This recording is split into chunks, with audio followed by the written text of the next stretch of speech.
Hello and welcome to the 1916 podcast. I'm Tim Mosso here with Armand Johnston. Guys, before we get rolling, let me remind you this is an interactive show. Today we're going to be discussing some of the topics you suggested, but if you have an idea or a question or a query, reach out to podcasts@the1916company.com and we will line you up for a future recording. So today, Armand, we've got a bit of a variety show, 6 different topics, and I'm going to run through them really quick and then throw the mic over. So, first, the style trends of different eras suggested 70s, 80s, 90s, and 2000s. What were the styles and why? Second, the future of watches and the watch industry, materials, complications, manufacturing, brand concepts like Moser's blockchain idea. Greatest living watchmakers, such as Dufour, Journe, and Ragepi. What makes them unique, special, what's common, what's not. Unusual complications as a standalone topic. Minute repeaters, different sounds and constructions.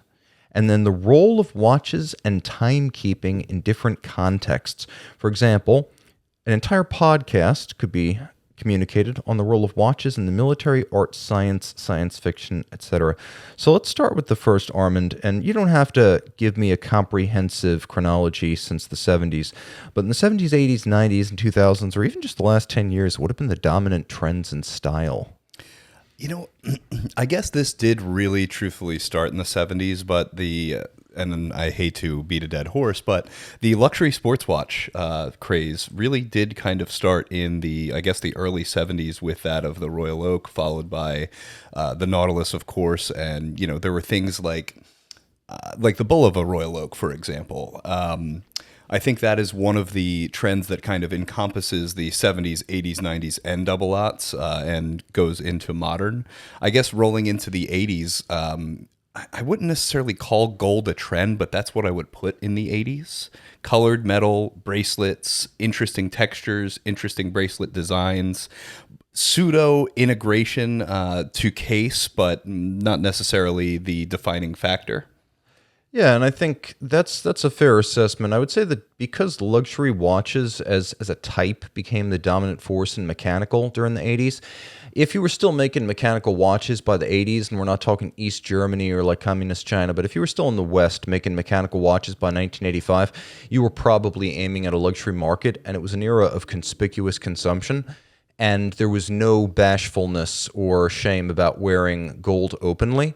Something of the like with a textured dial or a stone dial, maybe. Cartier Panthère, that sort of thing. Yeah, or in full gold. Remember, Gerald Genta essentially astroturfed the history of the Cartier Pasha in the 1980s. That wonderful story about the Pasha of Marrakesh and his sports watch designed in the 30s. It was a product of Gerald Genta's imagination in the 80s, and the full grating over the dial, the full cage Love Pasha. the cage. From the 80s in yellow gold, yeah. That was an era, not of big watches, but certainly of small but loud watches. I do think, to your point, though, that would kind of, those designs would echo into the future, into the early aughts, and make it into large watches. You're absolutely right. It's a very specific, distinguishing design language, and it kind of paved the way for watches to get large. Yeah, I would say that the interest in yellow gold and steel yellow gold two-tone was an 80s and 90s thing. I don't think it fully petered out until the turn of the century, and I would see absolutely nothing unusual with a person wearing some sort of two-tone Constellation or Cartier or Raymond Weil in the middle of the 1990s. That would not seem out of place. And I would agree with you that watches got bigger in the 90s. This was really the beginning of the oversized watch trend. So in the 1990s, we saw 3 really, well, depending on how you want to count, 4 really big watches come out. So we had the Panerai Luminor in 1993, and this was the first time civilians could buy them, and it was maybe not as big as it looked, but at 44 millimeters with that Betterini case, it looked colossal compared to something along the lines of even a 41 millimeter Omega Seamaster Diver 300 meter. That was considered a big watch. The Panerai dwarfed that. It dwarfed the Moon watch, like watches that we'd consistently considered very large. It was a lot bigger. We also had the Royal Oak Offshore.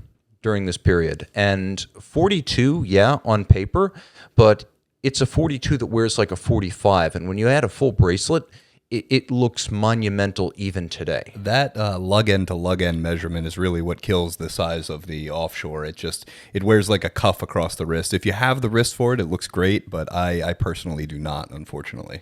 Yeah, I don't. But I will say this: if you want to wear that watch, try to find yourself a diver strap that is the rubber strap and a 42 millimeter model, or, and this is what you really want to do, get one of the late 90s, mid 90s strap-clad models because they featured a different junction with the strap.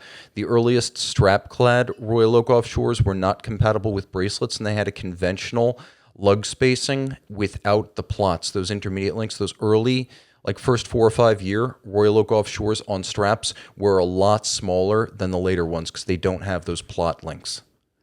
Now, the third giant watch that came out during this period was something we'd seen before, but not often.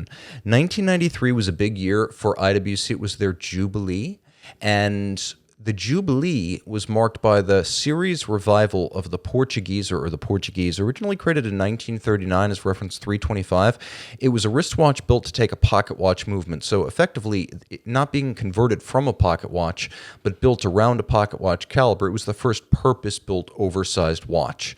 And despite being well-known and iconic, it was not commonly offered.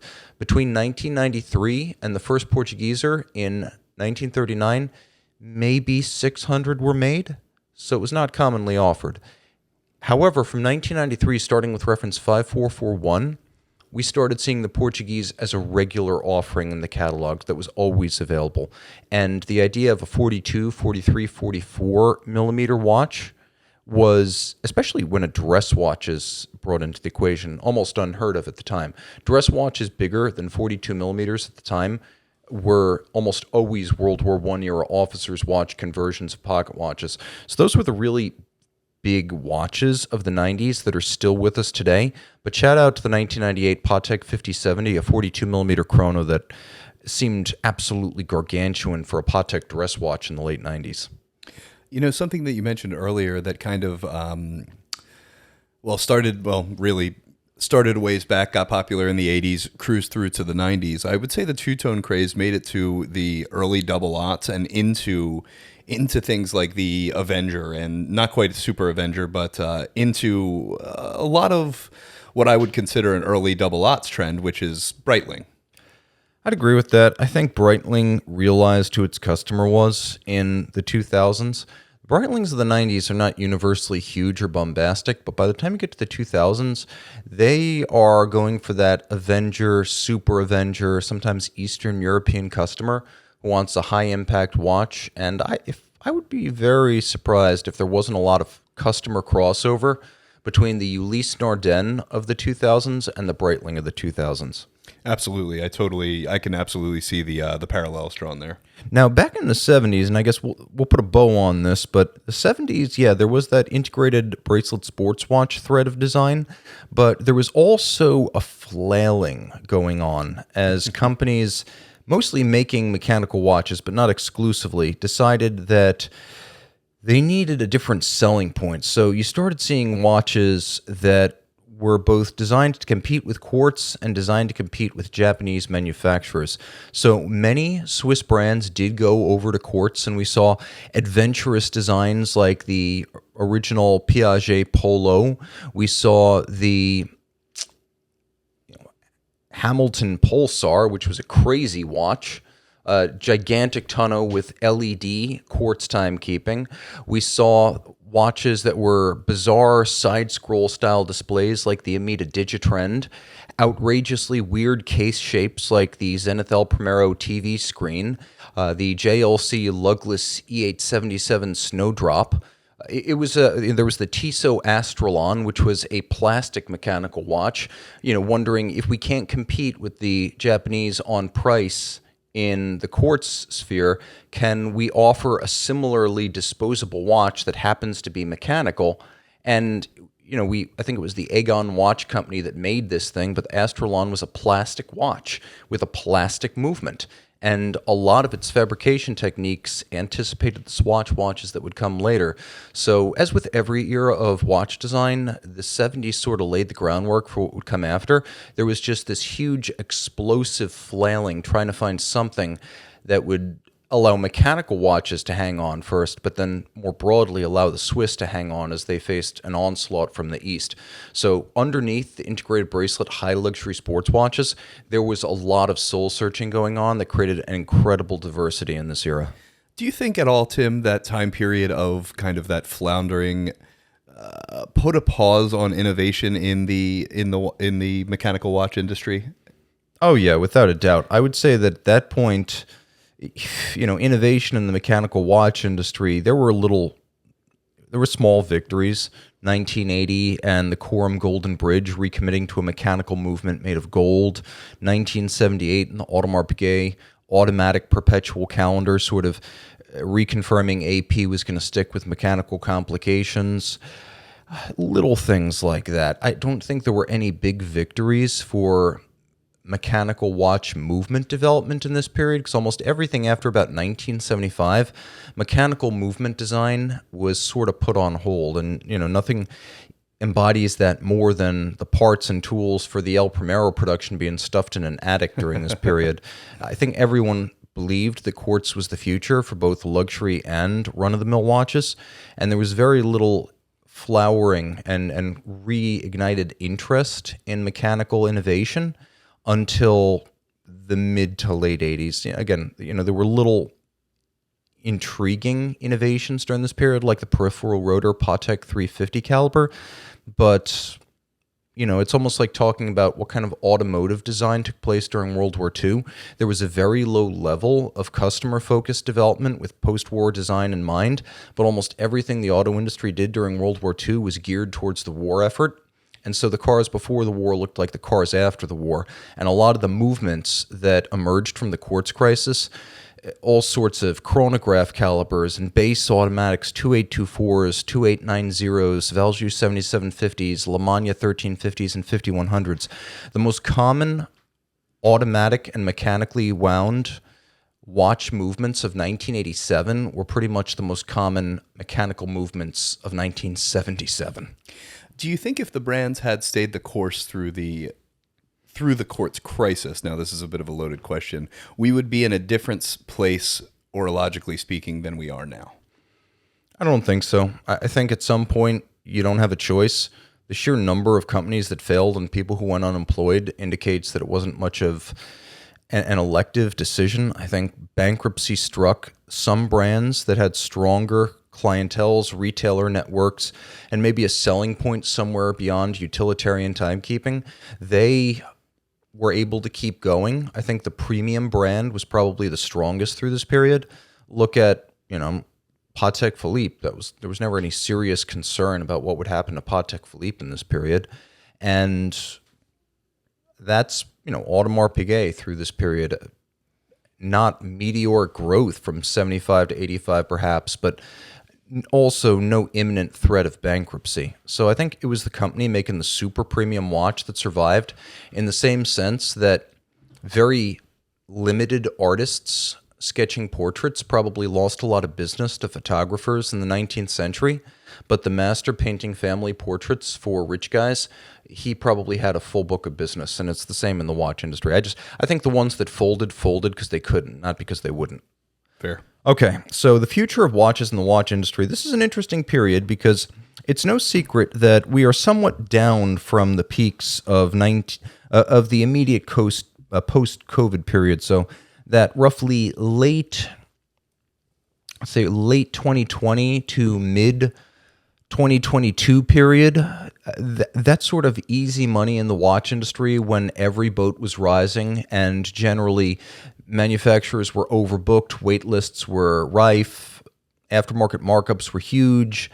I think that period is ending. I think it's ended, and I think we're starting to see retrenchment from those highs. I think the strongest companies are going to have absolutely no trouble going forward, but I do think that we're going to see a bit of a culling of the herd.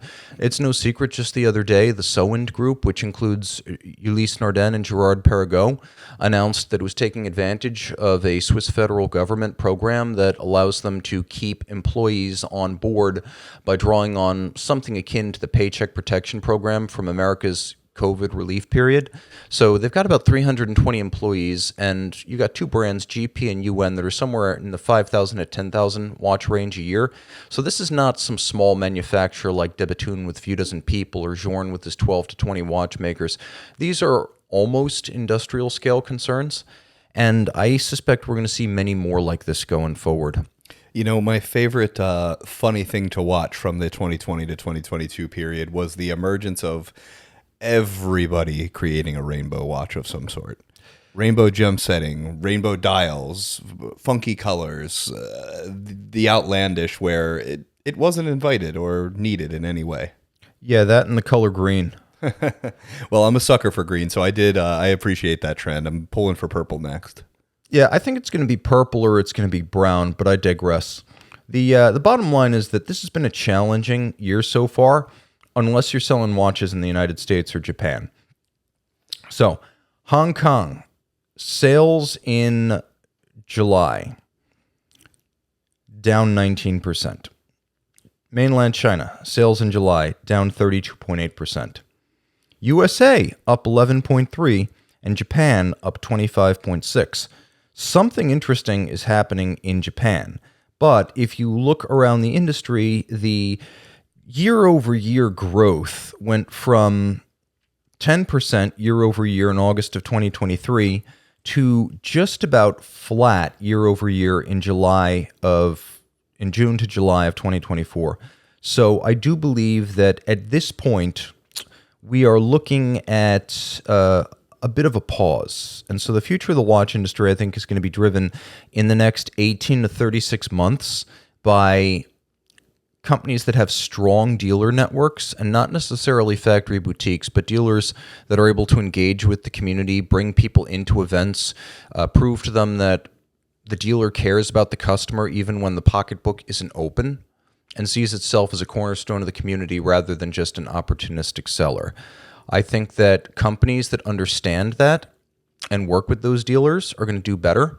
I think the customers are going to be less tolerant of post-pandemic tactics like markups, wait lists, and bundling, especially bundling. And so going forward, I think you're going to see something a little bit akin to what we're seeing in the car industry, where the easy sales and the opportunity for abusives and low standard service to succeed or be gotten away with, that's going away in the watch industry. And I also think, frankly, micro brands, things like Studio Underdog or Baltic, these companies that can sell an attractive watch for hundreds to low thousands of dollars, they're going to be getting a lot of business going forward, because it's almost at that point like buying a strap for a really expensive watch rather than buying a watch. And it keeps you engaged even if maybe you're in between purchases of the heavy metal.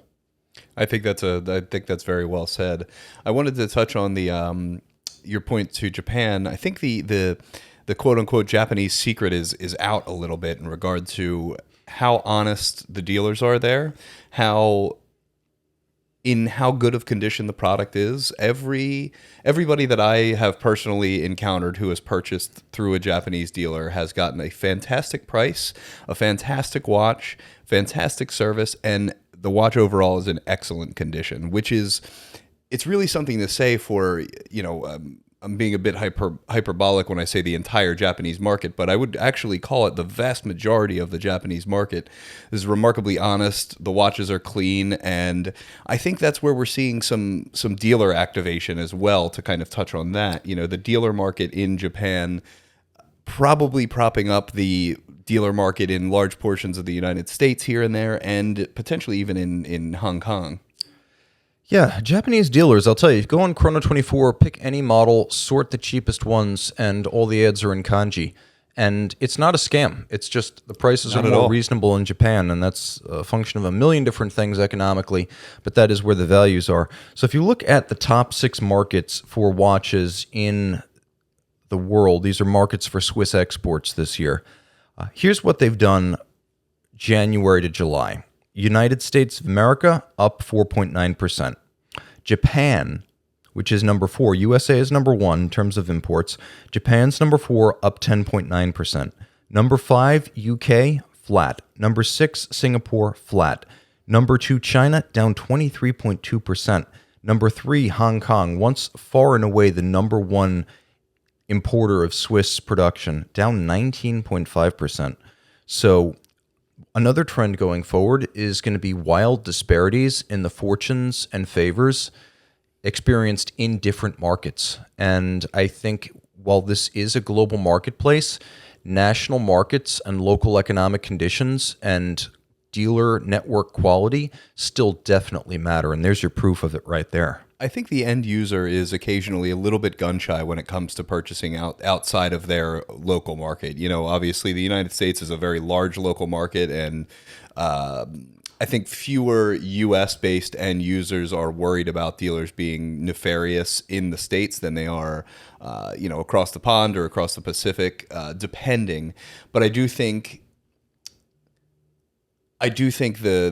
that's more of an end user issue rather than a dealer issue. I think if you're in the industry, in the know, then it is still very much a global market. Yeah, and something worth mentioning is that in terms of watch tourism, Hong Kong and Macau used to be major destinations for Chinese watch tourists, and those two SARs, the semi-autonomous regions, have seen catastrophic drops in volume over the last 6 months. So, yeah, there are definitely regional trends that are underpinning these global numbers, because if you look at the variation globally, then Swiss export value January to July, it's only down 2.4% for the globe. But reading into these localities, you get numbers that are up to double-digit growth and reductions at the local level. So it's not like we've got an evenly distributed negative 2.4% globally. There are wildly divergent fortunes of these places that are selling watches. In terms of other future factors, not everything is just about the markets, though we like to talk about that because we live it daily. What do we think about blockchain? I think, honestly, it's kind of irrelevant to watches. I don't think blockchain for a physical product is ever going to be super relevant unless we're totally confused over who owns what, which we've never been. So I'm a bit on the opposite side of that. I don't think necessarily blockchain in terms of ownership is going to be the biggest splash. I think blockchain in terms of the history of the watch has merit. I think blockchain in regards to service history, in regards to warranty, in regard to potentially registering the watch, not necessarily ownership wise, but if you can register a secondary watch, that gives, again, the end user a little bit more positive feelings. But I do think the merit with blockchain in general is going to be service history, what parts have been replaced, largely surrounding service and potentially even condition. You see, I don't think it's a big deal for a couple of reasons. First, a watch is a physical article, and every watch has a serial number. If a watch has its serial number removed, then there's no way to trace it anyway, and you'd be a fool to buy a watch without a serial number. So as long as you've got that serial number, the dealer and the manufacturer knows what dealer it went to. The dealer should have a record of the sale. The watch goes back to the factory. They're going to have a record of the service. I think it's a lot easier to trace. It's like, if you really care about something physical with a serial number, you can ultimately trace its history. That's the case with cars and VINs through auctions and sales and branded titles and things along those lines. So let me just read from Moser's website. I think blockchain is like a gimmick as it applies to a physical object. I just think that at the end of the day, it's easy enough to authenticate a watch without blockchain, and aftermarket service, which is how a lot of watches get serviced, assuming it's not something super specialized like a Journe or a De Bethune, if you take your Omega or you take a watch that is not highly complicated to a local jeweler, I highly doubt he's going to bother to update the blockchain or even understand how to access it. So let me give this a fair treatment and not stand it up like a straw man. This is how Moser described its blockchain. The watch. The limited edition concept piece combines physical watchmaking expertise with digital and virtual worlds. All you have to do is scan the unique QR code on the sapphire glass using your phone. This is your gateway to the application. The application ensures complete traceability and transparency, from certification to warranty and insurance, as well as further customer services. It's the entry point to exploring a new Moser environment. Digital assets. Get your VIP key pass to the H. Moser & C universe and NFT art. Enjoy exclusive digital artworks like a short time capsule video documenting the birth of the actual watch and the master watchmaker behind it, sealing on the blockchain the moment each watch has completed production. Wallet. Digital artworks and VIP key pass are stored in the wallet, as well as the related insurance and protection tokens. Metaverse. In the metaverse space, you can discover the history of the manufacturer and meet the Moser team. It is designed to enable its customers and its community to enjoy an unprecedented virtual experience. Again, I don't see any really new stuff being added here. A lot of, if you've got your watches insured on your home insurance policy or with Chubb, then you probably have the serial numbers listed with the insurer, or at least recorded. So, again, I don't see a problem there. And you have to count on people and service centers, including independent ones, updating the blockchain along the way. A lot of people don't think to do that. You've got these human factors that are involved that are simply impossible with Bitcoin. Like, you can't move Bitcoin around and mine it and sell it and transfer it and buy with it without altering blockchain records. Whereas here, there's a lot of wiggle room for user error for people to break the chain. And once you've broken the chain, it doesn't matter how strong the links are. You've got a gap and it comes apart. So I just don't, unless you've got a microchip that's embedded in the watch that can be programmed by the factory and never reprogrammed, basically a serial number you can't file off, then I don't see what you're gaining here. I see this as just so much, so catching the last ship out on a trend in a very interesting way. And I don't mean that negatively. It's just, it's so of the time. It is so of, like, I don't know, the term NFT at this point gives me PTSD. And it's one of those things that this type of focus on blockchain, on something, and to your point, on the physical aspect of it, is very of the time. You know, meet the team in the metaverse. That was an extremely interesting concept. I know quite a few watch brands were discussing, hey, you buy this watch, you also get the metaverse version of it. Yeah, I mean, there's that, but I got some reservations. It's like people sell watches all the time and forget the box and papers. A lot of reservations. So, I mean, are you going to literally update the blockchain every time you sell this watch? Is the next guy who owns it going to know to update the blockchain? So that's wherein I don't see it in ownership. I see it as in only the brands themselves using it, and with, you know, you or I with access to the digital record. The thing, though, is that the brands themselves will know if the watch has been back for service. So they've already got those records. I could see, not necessarily, I could see the argument for transparency, public transparency rather than, just the brands knowing it. But that's kind of it almost. Yeah, and so a lot of this stuff that's in here seems like peripherals.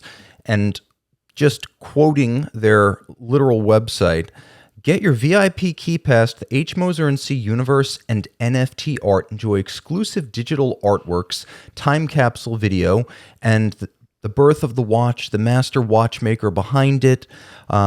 Digital artworks are stored in the wallet. A lot of this, in this metaverse space, you can discover the history of the manufacturer. All of this kind of irrelevant pile-on to try to retroactively justify something silly. It reminds me of the Bored Ape Yacht Club. Having paid too much for a gif of a monkey, you are now bending over backwards to feel like you're getting something worthwhile in the form of social interactions and added value, but it just looks hilarious to everyone who hasn't consumed the Kool-Aid. And ultimately, I can't imagine how many Bored Ape Yacht Club members are actually still at sea at this point. Yeah, no comment on that. I do think the concept of the QR code is very interesting. You know, when this watch came out, I admittedly was a hater. I did not care for the piece, but a good friend of mine is very techie, and he is a programmer. And I asked him, I was like, what is your thought on it? And you know, his first question was, well, where does the QR code take you? And you know, I mentioned where it takes you, and he said, you know, if I could have my portfolio as a programmer on this, or I could take you to my website with this, or this was my individual business card, I would think that was awesome. The narrow lane in which they chose to drive in with the QR code is, I think, the flaw. And also, if you look at the actual watch associated with this, which is the Endeavor Centroseconds Genesis, and I'm describing it very charitably here, it is a polarizing and divisive design, as almost every Swiss attempt to incorporate a QR code into the design of a watch, whether it be Moser or Bulgari with the Octo Finissimo Ultimate, it has been extremely, I would say, bitter and jagged as a pill for those who aren't completely consumed by the world of blockchain. And for those who aren't consumed by the world of the digital too, looking at the watch, it looks pixelated. It looks like something that is stuck somewhere between the real world and the Matrix. And you know, I've handled this watch. It's also sharp. Really? Well, okay. Well, there you go. I would say this really, if you can look past the QR code and not see it every time you stare at the watch, this looks like the child of a Moser Endeavor and one of those old Romain Jerome Space Invader watches. You know, I like the Space Invader parallel, definitely. My first thought was like a for lack of a better word, stylized version of like a Cartier Mosaic watch. Yeah, I think that's a very charitable interpretation right there. That we'll go with that. In terms of the future, that's about as much as we're going to focus on that. Let's talk about the greatest living watchmakers. I'm just going to lead off with this because I guarantee you these two guys aren't on your list. I just think that David Walter, best known for his clocks, but not terribly well known anywhere. He's one of the greatest living watchmakers. He originally came from Perth, Australia. He learned to make and repair timepieces in a place where parts were almost entirely impossible to come from the United States or Europe. He had to learn from his earliest days in horology how to make tools, how to make parts, how to repair things when parts weren't available. And to me, that's the ultimate crash course. Like, you can be in the WOSTEP, you could be at the horological school of the Vallée du Jeu, but ultimately you're going to have the best resources in the world there. A hard knocks apprenticeship at a place where you can't get anything is the ultimate sort of sink or swim trial for a watchmaking apprentice. He went to Europe, he worked there, he moved to Southern California, and he's been probably the world's preeminent clockmaker there for a couple of decades now. And he's just in the last 10 years really gotten back to where he started, which is watches. And I can't name too many other people who can claim to have been both contemporaries and colleagues of Anthony Randall, Derek Pratt, and George Daniels. And I class Walter with them. He was very much their colleague, corresponded with and worked with them on projects, plans, and questions of technical watchmaking. So if you want something extraordinary made from scratch, and I mean really made from scratch, every piece, every screw, no CNC, no electrospark erosion, not even computer-assisted design, David Walter's your guy. If your imagination can manage it, he can do it. Second, Anthony Randall, who I believe is still alive. Not an easy guy to track down, but I believe Anthony Randall is still alive. Mostly known for innovations in chronometers and clocks. Back in the 70s, he built the world's first ever tourbillon with more than one axis of rotation, and he put it on a carriage clock. He's built replicas of Harrison's marine chronometers, pocket watch, desk, marine chronometers, a guy who is just absolutely revered by those who know watchmaking and are aware of the stuff he did, not just in invention, But in reproduction of historic pieces and restoration, the best watchmakers and clockmakers in the world have a background in restoration. That's where a lot of really great people, from F.P. Journe to Kari Voutilainen to Michel Parmigiani, got their start. And Anthony Randall restored tourbillon, chronometers, navigation clocks, minute repeaters, automatons watches, automata, including singing bird music boxes. Anyone who can get something like that going again from a dead state is a genius. And Anthony Randall, I believe you're still alive, very old, but out there. I respect the hell out of you. George Daniels and Derek Pratt are gone, but we've got Anthony Randall and we've got David Walter, and I just hope they get their due before they're done. They're both old guys now. You know, I believe there is a Derek Pratt pocket watch coming up for auction sometime soon, and I was just reading about that on SJX. Amazing piece, and something that is not a household name when it comes to watches. Is it the oval pocket watch is, he created for Urban Jurgensen? He worked for years on that, and right there you could see what a genius in technical watchmaking he was. And he actually put it on his business card. He loved that watch so much he put it on his business card.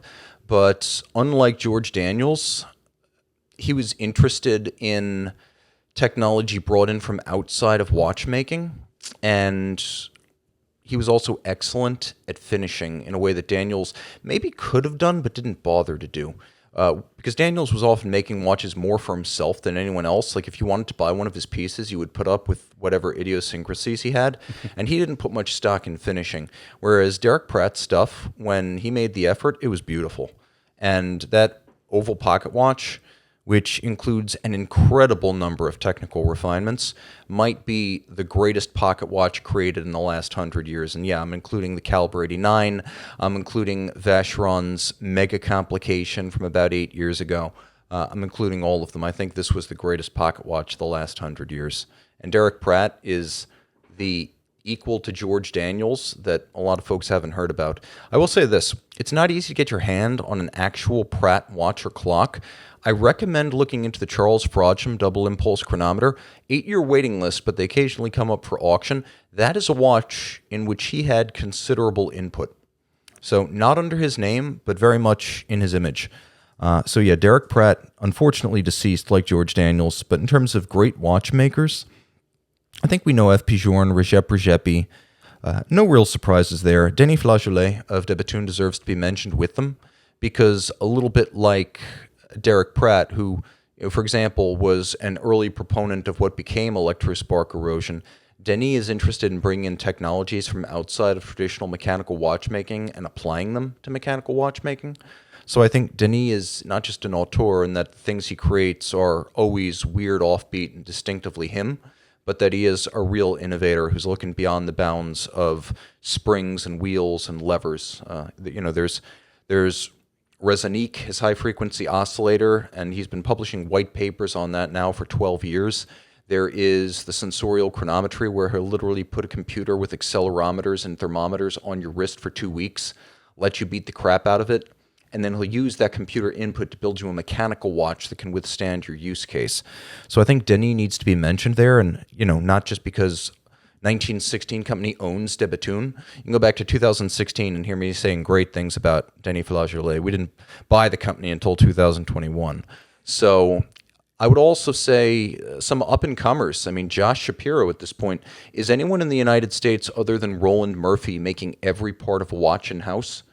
Other than David Walter, who's down in California, I don't think so. Not that I know of. Yeah, Josh Shapiro is an incredible businessman and watchmaker and dial craftsman. And I would say a friend of mine, Dan Reuter, out of Brooklyn, I watched him go from basically assembling parts that he bought from ETA and common suppliers to working with folks like Philippe Norbel to become one of the best movement finishers in the United States. I think Dan Reuter's maybe 5 years from his big break, but you're going to know that name. Dan's such an awesome guy, too. I've had the privilege to have dinner with him a couple of times, spend a little bit of time with him. Couldn't be nicer, couldn't be cooler. Real deal watch enthusiast, and it's so fun to see a maker like that. I wanted to touch on Denis a little bit more as well, and I'm not sure if this is a secret or not, but he was also, and separate from de Bethune, Denny himself was employed to do a historical restoration on the clock at Notre Dame. I don't think that's a secret. I think that's out there because I've heard that too. Granted, we work for the same company, but I think that it's well known that he's been consultant to many brands, and yeah, I've heard that as well. I think that's such a remarkable honor, like just something that's truly timeless, truly outrageous, and you have your run of the mill of or your pick of the litter, I should say, of clockmakers and watchmakers, and to select Denis it's amazing. It's awesome. Yeah, and he's got a common thread with another person we mentioned today. Both Denis Flageolet and Anthony Randall have formal educational backgrounds in physics. So while both of them are watch and clockmakers, they are all properly degreed and educated professional physicists. I did not know that about Denis. That's awesome. So now, unusual complications. That's another question. I would say unusual complications embody purposes outside the norm of watch use. So, Armand, do you have any ideas in mind for unusual complications? Go for it. Sidereal time. Yeah, that is an unusual one. So sidereal time is important for astronomers and people who are involved in navigation. A solar day is just the sun passing the same spot twice, and that's 24 hours. But a star passing the same meridian of longitude 2 times, that's a sidereal day. And that is 23 hours, I believe, 56 minutes and 4.21 seconds, unless I'm wrong there. So it is slightly shorter than a solar day, and that's very important if you are involved in navigation, but depicting it on a watch usually requires some sort of a sky chart or a specific indicator. Like I recently had a JLC Master Grand Tradition, and it had a tourbillon that would make one circle of the dial every sidereal day. Which is outrageous. That watch, dial side, it may have been a little bit deep dish, but it was purposefully deep dish and gorgeous. The rotating tourbillon was just, it's amazing. It's absolutely incredible to see. Now, regatta timers aren't necessarily unusual. It seems like for such a specialized application, we have a lot of them. But I want to give a shout out to the Ulysse Nardin Marine Regatta timer, because the Ulysse Nardin Marine Regatta was a unique programmable countdown chronograph that could be programmed to count down from a set number of minutes. And this is important because you need to know when to start a match, which is one race within a regatta, a boat race. So the countdown timer would allow the chronograph to run backwards in a countdown mode, and then when it reached the beginning, it would reverse its direction and move forward in traditional chronograph count-up fashion. And I've seen some crazy chronographs, but that is one of the craziest. So cool. That watch in principle is insane. In practice is awesome, and to use the functionality is very cool. Any programmable timer at all is remarkable. A programming countdown timer is very cool, and to make it run reliably, and I use that word in its truest sense, forwards and backwards, is true watchmaking. That is true horological significance, I think. Yeah, I think the textbook definition of a grand complication is a little too rigid, because I've run into watches that don't have a chronograph, minute repeater, and perpetual calendar that are more complicated than some watches that do. And I would say without a doubt, the Jaeger-LeCoultre Master Compressor Extreme Lab 2 and the Ulysse Nardin Marine Regatta Timer are grand complications, in the sense that had these been designed on paper without the benefit of computers, they would probably have needed a full decade or most of a decade to bring them from concept to production. Absolutely wild. So on a similar vein, similar in the sense of it is a chronograph, the limited edition Longa Odysseus chronograph with the unwind function. Can we talk about that a little bit in terms of, maybe, left of the dial complication?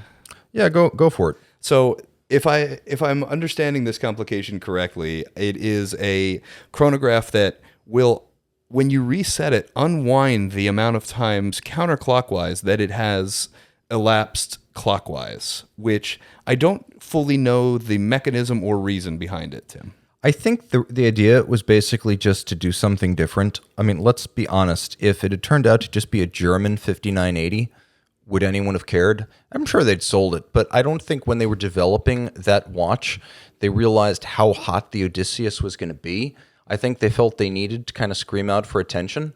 And remember, when the Odysseus first came out, for a little while, it was not a red-hot watch. Polarizing. It was polarizing. People had problems with the layout of the dial. They had problems with the shape of the case, the junction between the bracelet and the lugs. I would say for a full year after it came on the market, it was just sort of in limbo. There was interest, but not overwhelming. And you certainly didn't have to buy 3 other watches to get it. It wasn't really until after COVID struck that we wound up in a position where the Odysseus and all of its derivatives were suddenly the hottest watches that Lange had. So given that this watch came out in 2023, I'm just going to throw this out there. It'd probably been in design and pre-production for 5 years. So the reason they had this weird complication is just that they wanted to be different. At that point, Patek Philippe already had the 5980 Nautilus chronograph, the 5990 Nautilus chronograph travel time, and there was an Aquanaut chrono on the market. So you got to do something different, and this was their answer. So I think it's cool, but I don't think ultimately it is useful. What is useful is the Zinn Hunter's chronograph, which is built for German hunters who are forbidden from using artificial light to hunt. So you can't go out and hunt with spotlights. It's damaging to nature. Nocturnal animals are going to be disturbed. You're going to blind owls. So they have this giant, highly luminescent moon phase on the hunter's chronograph, and it'll let you know when the moon is high and full and sufficiently capable of naturally lighting your hunt. So that's an unusual use of a moon phase, and I think that is an unusual type of complication. So maybe not the most exotic, but definitely an unconventional application for something that's generally regarded as just a useless romantic complication. It becomes very practical on the Zinn watch. So I have something similar to that as well, just something that's a little bit, it's a useful complication, but done in a different way. Okay. And that is the Tonda Minute Rattrapante. Yeah, that is an interesting one. Tell our viewers or our listeners, I guess it's viewers too, we have this on YouTube. Tell our listeners and viewers what you're talking about. So this is I believe it's a 2023 release of the Parmigiani Tonda, and the way that we generally see rattrapantes or split seconds, or splits rather, are in the form of seconds in chronographs, in which you can tell the amount of time between 2 events in seconds. Now, this will give you the amount of time between 2 events in minutes, which I actually find to be a relatively useful complication, and I just don't know why I'm so off-put by the strangeness of it. Well, it's basically a double split, but with less functionality. So if you remember the Lange double split, it would split both the minutes and the seconds. And if you want a relatively thin watch, which is what Parmigiani was going for, it's very difficult to have multiple coaxial registers with 2 hands stacked on top. So they went with this, and they preserved the simplicity of the watch, which I deeply appreciate, while giving a little bit of functionality. And this is the Tonda GT style, so let's just keep in mind this is the sports watch. Of course, there's Lange with the double and the triple split, but those are big, bulky things. There is a price to be paid for that kind of innovation. I definitely like that. That's a good one. Now, minute repeaters. I guess going from one complication to another, we had a question about minute repeaters, different sounds constructions. Are there any minute repeaters that really stuck out for you as memorable? Honestly, I'm a bit basic when it comes to minute repeaters. The Patek Cathedral Gong is ethereal. It is in every form that I've heard it. I've been lucky enough to hear it in person at the factory, at their salon in Geneva. I've heard many a cathedral gong. I've heard a Grandmaster chime. I've heard various different minute repeaters, and it's awesome. It never gets old to me. I'm again a little bit basic in just really standing on principle that Patek makes the absolute best minute repeaters. Yeah, I would say that in terms of minute repeaters I've encountered, tonally the best sounds come from Patek Philippe. I would say in terms of the quality of the sound, Patek. In terms of the cheapest way to get into some kind of a minute repeater, it'd be a used Ulysse Nardin with the old Christophe Claret Renault Papy hybrid movement that was designed by both of them together in the late 80s. That or the IWC, which came out in the 1990s, the IWC Portuguese minute repeater, and I believe that's the 5240 that came out originally around 1995. That has a Renault Papy module, but the problem is it's mounted on the dial side, and the dial is sealed. So it's not the easiest thing to hear, even though the sound quality is good. I would say in terms of volume, the best I've ever experienced was Jaeger-LeCoultre with its titanium welded sapphire gong minute repeaters. So since 2005 in the Master Minute Repeater, JLC has attached the gong straight to the sapphire by some sort of bonding agent, maybe shellac, maybe an epoxy. And by channeling the energy of the gong into the sapphire, you bypass the deadening effects of the case. Sapphire is an even better conductor than titanium or steel. So all of those sound fantastic. But if you get one that also has a titanium case, it's really something. Now, I'd also say that Moser's Endeavor concept minute repeating tourbillon is fantastic in titanium. That was developed in conjunction with MHC, whose founder sadly passed away.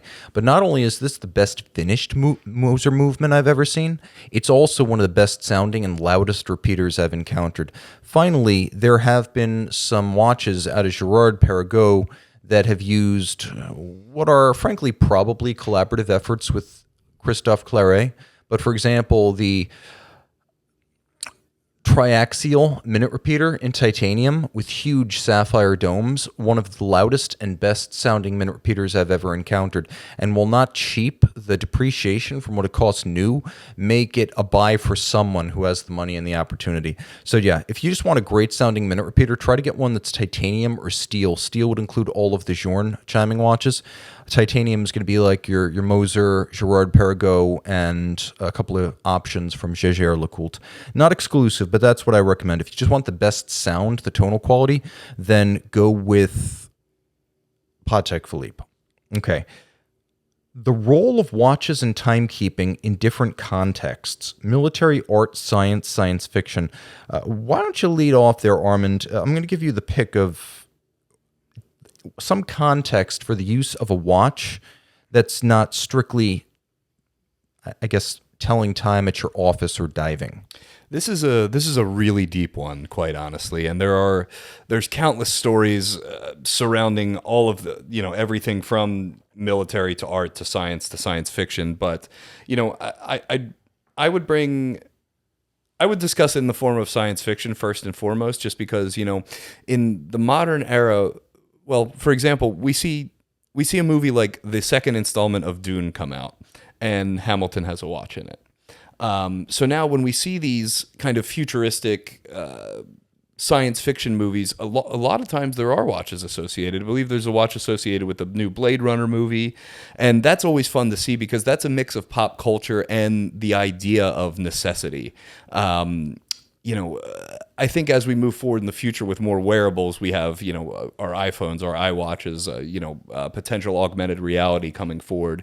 And to look into the future of the so-called science fiction, or the so-called future, I should say, and still see, something like a wristwatch being used, albeit in various different functions, is fun. It's interesting. So I like to see that a lot. Am I right to assume, because I haven't seen it, that the Dune movie does not include a current production watch, that it's some sort of futuristic concept? You are correct. Okay, so then it's like I think we discussed this before, and it ultimately turned out to be what, an Omega X33 posing as a Bulgarian Minority Report? Yep, exactly. Yeah, 2 decades ago? Yep. But then it's interesting because a more or less stock Seiko found its way into Aliens on Sigourney Weaver's wrist. So every once in a while, and I guess that's questionable because that was a watch you could actually buy, but it was thought to look progressive enough that it's plausibly a future watch that you might wear in space. Or like the Seiko with a little printer in it from the Bond movie.